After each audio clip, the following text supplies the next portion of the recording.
प्रस्तुत प्रसंग में अब तक आपने देखा परम अवतार श्री कृष्ण कालिया मर्दन कर समस्त गोकुलवासियों को रक्षित करते हैं। ऐसा समाचार सुन कंस दंग रह जाता है। गोकुल में कान्हा की कालिया मर्दन पर सफलता को देख यशोदा महादेव की पूजा अर्चना और उत्सव का आयोजन करती हैं। दूसरी ओर मथुरा में विष्णु विरोधी कंस शुक्राचार्य से गठबंधन करने की लालसा लिए लक्ष्मी व्याप्त कुबेर से उनका पुष्पक विमान हरण कर शुक्र ग्रह के भीषण तापमान में शुक्राचार्य को खोजता है। गोकुलवासी को उत्सव में डूबता देख तृणावत उनसे ईर्ष्या कर अपना असल बवंडर रूप लेता है अथवा संपूर्ण गोकुल को तहस नहस कर देता है। कान्हा गोकुलवासियों को रक्षित करने हेतु तृणावत का संहार करते हैं। अंततः श्री कृष्ण गोकुलवासियों को पुनः निराश देख कंस का अंत करने का निश्चय करते हैं। अब प्रसंग के आगामी भाग में दैत्य गुरु शुक्राचार्य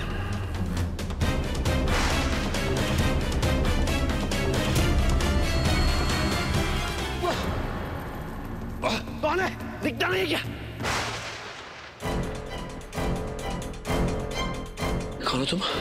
अंधे तो तुम हो जिसे यह भी दिखाई नहीं दिया कि मैं विश्राम कर रहा हूं। तुम क्या हो? तुम अंधे और बहरे हो क्या? जो मेरा स्वस्थ नहीं देता तुम्हें?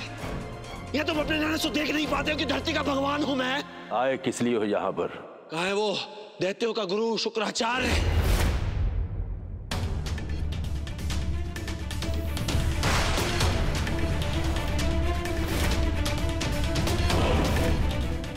विष्णु का ऐसा कौन सा शत्रु है जो शत्रुता के उपरांत भी जीवित है? उसका नाम है दैत्य गुरु शुक्राचार्य। चक्रधारी, चक्रधारी रणनीति बना ली मैंने, आ रहा हूं मैं तेरे साथ तेरे अंत का खेल खेलने।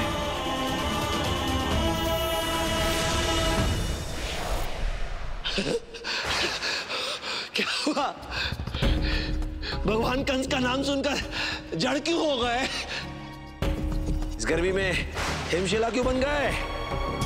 यह वृद्धावस्था के कारण तुम्हारी वाणी, तुम्हारे कर्ण, तुम्हारे नैन, तुम्हारा मस्तिष्क भी कुंद पड़ गया। कहाँ है वो तुम्हारा स्वामी? कहाँ है? कौन? शुक्राचार्य? हाँ वही शुक्राचार्य। कैसे रहता है? कहाँ है वो शुक्राचार्य? तो यूं कहो ना कि शुक्राचार्य से मिलना है। आप मेरे पीछे पीछे आओ।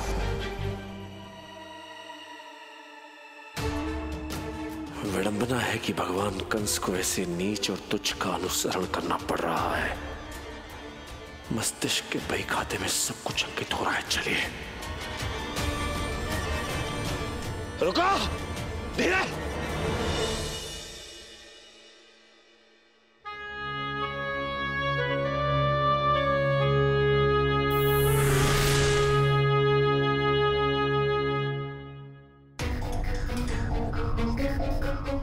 इतने भारी विनाश के बाद भी ये जीवन पथ पर विकास का प्रयास हो रहा है।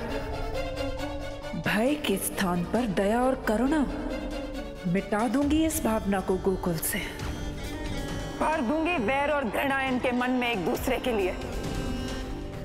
अमानवीय बना दूंगी मैं इन सबको, विनाश कर दूंगी मानवता का। किंतु ऐसा करने का मार्ग क्या हो सकता है? बुराई चाहे कितनी भी बलवान क्यों ना हो, किंतु अच्छाई को कभी नहीं हरा सकती।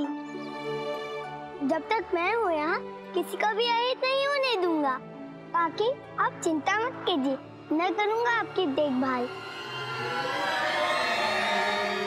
क्या हुआ काकी? क्या सोच रही हैं? सोच रही हूँ कि यदि मेरा पुत्र मानिक भी तेरे जैसा होता तो आज मुझे पराश्रित नहीं होना पड़ता।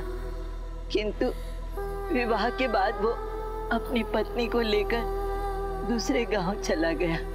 एक बार भी पलट कर नहीं देखा कि उसकी माता जीवित भी है या मर गई। पुत्र की माता होने के बाद भी मुझे मुखाग्नि देने वाला कोई नहीं है। कितनी अभागिन माँ हूँ मैं। सरला काकी, आप चिंता क्यों करती हैं? आपके पुत्र मानिक को बहुत शीघ्र ही अपने भूल का आभास होगा और वो आपके पास आएगा। नहीं, वह लौट कर वापिस नहीं आएगा कान्हा। क्योंकि उसके मन में दया माया है ही नहीं अपनी माता के लिए। उसके लिए उसकी पत्नी ही उसका संसार है, उसका अपना सुख ही सर्वोपरि है। वो कभी लौट के नहीं आएगा। मिल गया मुझे मेरा मार, अब मेरा काम हो जाएगा। क्योंकि पहली बार मैंने गोकुल में किसी के मुख से किसी और के लिए बुराई सुनी। बस ऐसे ही बुरे विचार वालों की तो मुझे आवश्यकता है। एकता, भाईचारा, दया, करुणा समाप्त करने के लिए। सरला काकी, अभी कहाँ है आपका पुत्र मानिक? वह निकट के गांव में ही रहता है, लेकिन मेरे लिए योजन कोस दूर है वो। मुझे शीघ्र ही उस मनिक के पास जाना होगा। एक बात कहूँ काकी? कहो कान्हा। मेरी आत्मा कह रही है कि आप अपने पुत्र को बहुत शीघ्र ही एक बदले हुए स्वरूप के साथ आपके सामने होगा। सच कान्हा? क्या ऐसा वाकई संभव है? अवश्य काकी।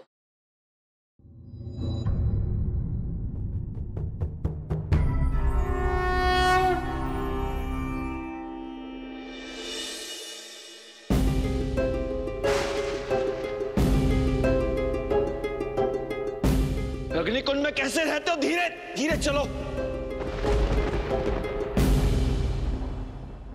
क्या परिचय दिया था तुमने अपना? हाँ, याद आया। धरती का भगवान बताया था तुमने अपने आप को। यदि भगवान हो तो इतने दुर्बल कैसे हो?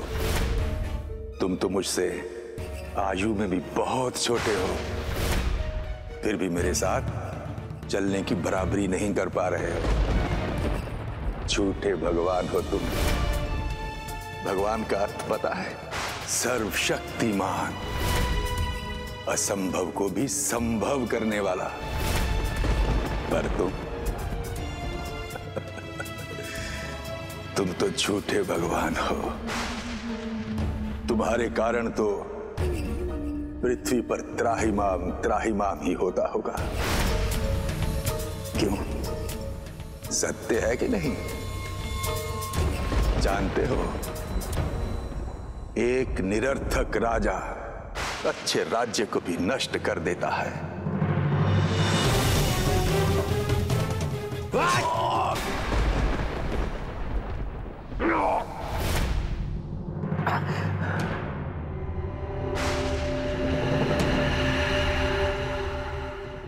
तुमने मुझे मारकर अपना मार्ग अवरुद्ध कर लिया भगवान। अब तुम शुक्राचार्य तक पहुंचने का मार्ग कदापि प्राप्त नहीं कर पाओगे। वहां क्या देख रहे हो धरती के भगवान? चले?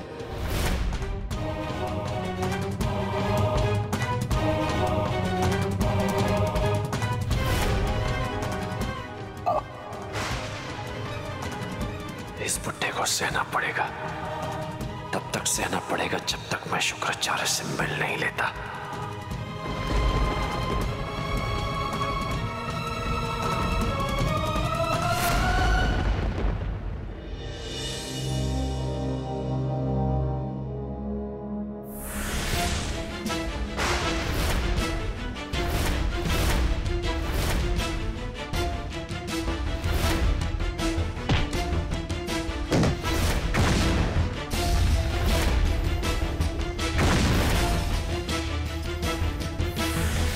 नंद जी,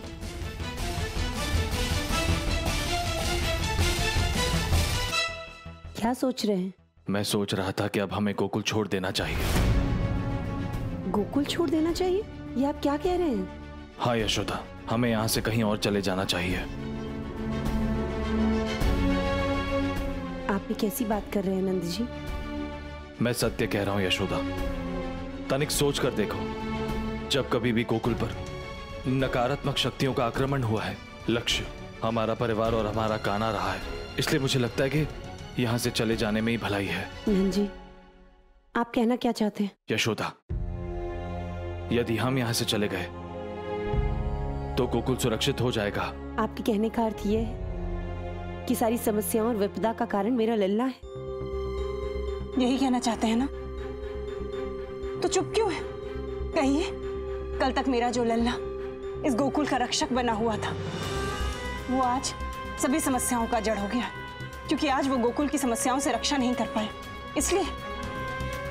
नहीं यशोदा, मेरे कहने का तात्पर्य ये नहीं कि हमारा कान्हा सारी विपदाओं का जड़ है, परंतु यह भी सत्य है कि जब से कान्हा का जन्म हुआ है तब से नकारात्मक शक्तियों का प्रकोप बढ़ गया है। इसलिए हमें यहां से चले जाना चाहिए, अथवा गोकुलवासी चैन से नहीं जी पाएंगे। नंद जी, क्या आप ये बात विश्वास के साथ कह सकते हैं कि हमारे यहाँ से चले जाने से कंस अथवा उसके असुरों का आक्रमण गोकुल पर नहीं होगा? संभव है, नहीं हो। संभव है, अर्थात आक्रमण हो भी सकता है। क्या आपने ये सोचा है कि उस संकट के समय पे ये लोग उस संकट का सामना कैसे करेंगे? मनुष्य परिस्थिति अनुसार अपने आप को ढाल लेता है। नहीं ढाल पाएंगे नंदी जी। गोकुलवासी इन परिस्थितियों में स्वयं को नहीं ढाल पाएंगे, क्योंकि जब भी गोकुल पर संकट आया है उस समस्या का समाधान या तो आपने किया है या फिर लल्ला ने। मुझे तो अचरज है कि आपके मन में ये विचार आया भी कैसे कि हम गोकुल छोड़ के चले जाएं। यशोदा, ऐसी कोई बात नहीं कि गोकुल छोड़ के जाने का मुझे कोई दुख नहीं। हमारे पूर्वजों की आत्मा है यहाँ पर। फिर त्याग दीजिए ये विचार नंदी जी। गोकुल हमारी धरती है, हम इसकी मिट्टी से जुड़े हुए हैं। जड़ छोड़कर कोई भी वृक्ष जीवित नहीं रहता। धरती से उस जड़ की पकड़ ही उस वृक्ष का अस्तित्व होता है नंदी जी। और नंदी जी, क्या आपने एक भी बार लल्ला के बारे में सोचा? ये संपूर्ण गोकुल उसका परिवार है। जब उसे इस बात का पता चलेगा कि उसके बाबा उसे उसके परिवार से दूर कर रहे हैं तो क्या बीतेगी उस पर? यशोदा, मैं तुम्हारी बातों से असहमत नहीं हूं, परंतु विवश हूं। हमारे यहां से चले जाने में ही गोकुल वासियों की भलाई है। यशोदा, तुम्हें कठोर होना होगा, सारे मोह त्यागने होंगे। और रही कान्हा की बात, उसे हम समझा लेंगे।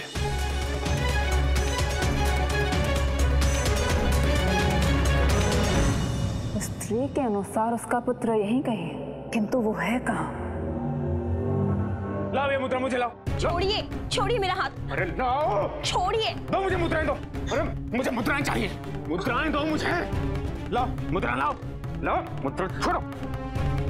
अरे इसमें तो कुछ भी नहीं है। मुद्राएं कहाँ हैं? कहाँ से लाके दूं मैं आपको मुद्राएं? मुझे नहीं कहा, कहीं से भी ला कर दो, मुझे मुद्राएं चाहिए। जुआ घर जाना है, जुआ खेलने। शीघ्र करो, धन लाओ मुझे। सारे संचित धन तो आपने जुए और मदिरा में नष्ट कर दिए। अब है क्या मेरे पास जो मैं आपको दूं? घर छोड़कर आने के बाद से आपने कोई कार्य भी तो नहीं किया। जहाँ भी आप कार्य मांगने गए आपको दुत्कार दिए गए। चुप कर, तुझे खिला तो रहा हूँ ना, पेट तो भर रहा हूँ ना तेरा। हाँ, आप हमें खिला रहे हो। 4 दिन से जल्दी मेरा भोजन बन चुका है। ये सब कुछ अंधी माँ को त्यागने के पाप का फल है। को विराम दे, मुझे पाप पुण्य मत समझो। मुझे मुद्राएं चाहिए, कहीं से भी ला कर दे, मुद्राएं ला कर दे मुझे। हिंसा, मदिरा, जुआ, लोभ, यही तो 4 मुख्य लक्षण हैं संसार के विनाश के लिए। और मुझे इन चारों लक्षणों के साथ मिल गया है मेरा विनाश कार्य का अस्त्र। अब गोकुल वासियों को उनके विनाश से कोई नहीं बचा सकता। मुद्रा लेके आओ। अपनों के अपने ही जब वैरी हो जाएं, तो कौन किसको बचाएगा? मैया,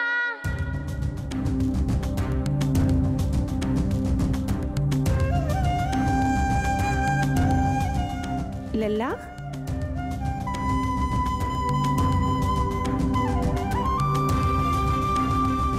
देखो मैं सरला काकी को ले आया, और जब तक इनका घर नहीं बन जाता तब तक ये यहीं रहेंगी।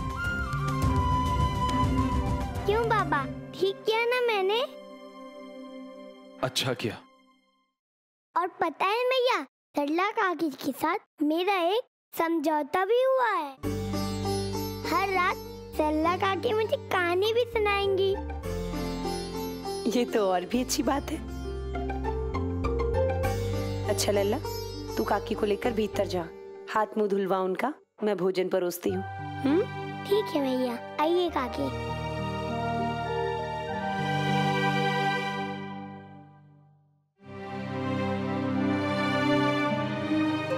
देख रहे हैं ना नंदी जी, कान्हा गोकुल वासियों से कितना जुड़ा हुआ है। यहाँ के प्रत्येक व्यक्ति से उसको लगाव है। आप उसे उन सब से अलग कैसे कर सकते हैं? उसके सखाओं से कैसे अलग कर सकते हैं? यहाँ से दूर रहकर लल्ला प्रसन्न रह पाएगा क्या? आप प्रसन्न रह पाएंगे क्या? नंद जी, जीवन की असली धारा संबंधों का बंधन है और उसे तोड़कर केवल काया जीवित रह सकती है, आत्मा नहीं।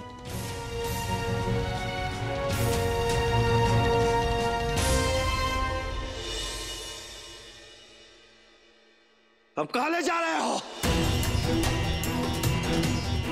जिससे मिलना चाहते हो वो इसी गुफा में रहते हैं।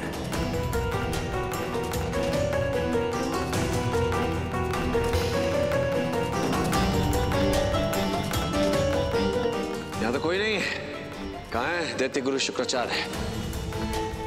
ध्यान से देखो इन चित्रकलाओं को, सब में वही तो है।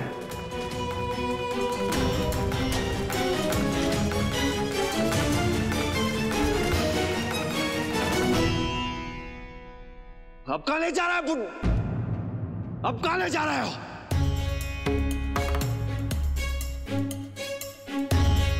रुको!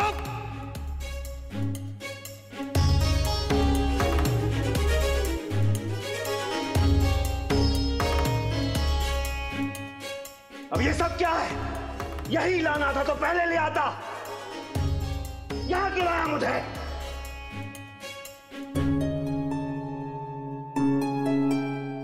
इसके लिए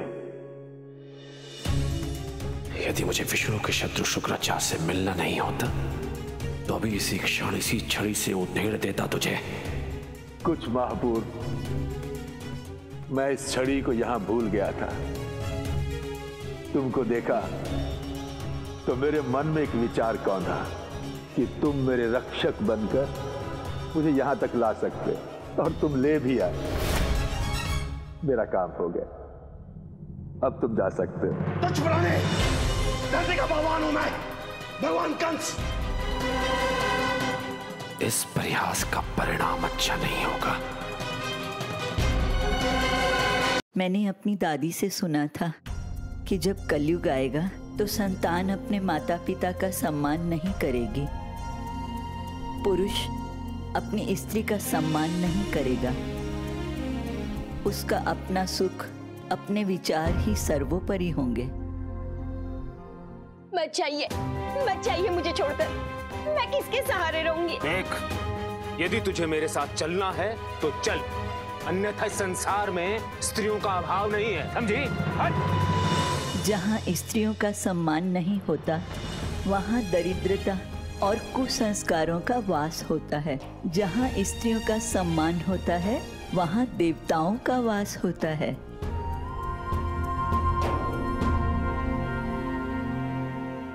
मानिक,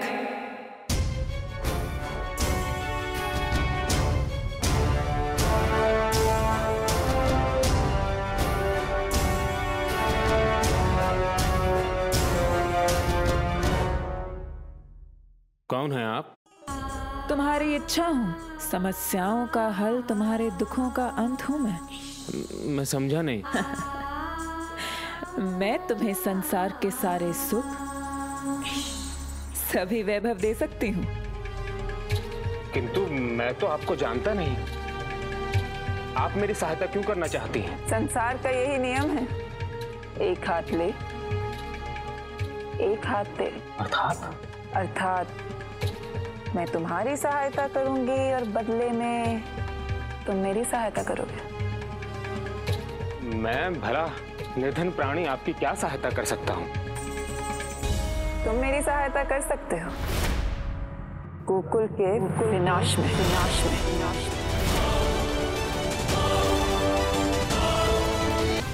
गोकुल का विनाश? नहीं, इसमें मैं तुम्हारी कोई सहायता नहीं कर सकता। ये तुम्हारा आखिरी निर्णय है? विनाश काले विपरीत बुद्धि। जब मनुष्य का विनाश का समय आता है तो सबसे पहले उसका विवेक मर जाता है।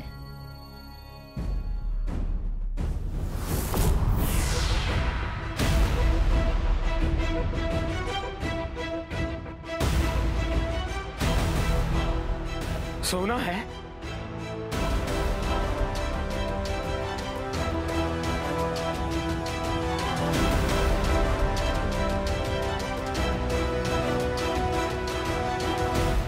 काकी, भूल तो सबसे होती है और भूल से बड़ा है प्रायश्चित। यदि मनुष्य भूल का प्रायश्चित कर ले तो इस भूल के पाप से मुक्त हो जाता है।